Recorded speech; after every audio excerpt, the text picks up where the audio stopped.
പ്രിയമുള്ളവരെ, കൂട്ടിക്കൽ ഗ്രാമപഞ്ചായത്ത് 11-ാം വാർഡിൽ ഐക്യ ജനാധിപത്യ മുന്നണി സ്ഥാനാർത്ഥിയായി കൈപ്പത്തി ചിഹ്നത്തിൽ ഞാൻ മത്സരിക്കുകയാണ്.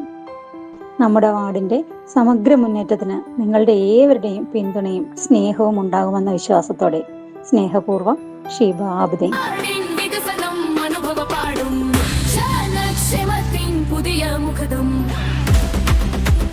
ജനക്ഷേമ പ്രവർത്തനങ്ങളിലൂടെ പഞ്ചായത്തിന്റെ തന്നെ പുത്തൻ വികസന കാഴ്ചപ്പാടുകൾക്ക് നേതൃത്വം കൊടുക്കുവാനും ഇടത്തരം കർഷകരും കർഷക തൊഴിലാളികളും അധിവസിക്കുന്ന കൂട്ടിക്കലിന്റെ കാർഷിക വികസന സ്വപ്നങ്ങൾക്ക് കരുത്തു പകരുവാനും നിങ്ങളുടെ സമ്മതിദാനാവകാശം നമ്മുടെ സ്വന്തം ഷീബ ടീച്ചർക്ക് ഷീബ ആബിദിന് രേഖപ്പെടുത്തി നാടിന്റെ വികസന സ്വപ്നങ്ങൾക്ക് കൈത്താങ്ങാകുവാൻ അഭ്യർത്ഥിക്കുകയാണ്. നമ്മുടെ സാരഥി ഷീബ ആബിദ്, നമ്മുടെ ചിഹ്നം കൈപ്പത്തി. നമ്മുടെ സ്വന്തം ഷീബ ഫ്രീച്ചർ, നമ്മുടെ ഭാവി, നമ്മുടെ ശക്തി. കൈപ്പത്തി ചിഹ്നം ചേർത്ത് പിടിച്ച് വോട്ട് ചെയ്ത് വരാം നാളെയിലെ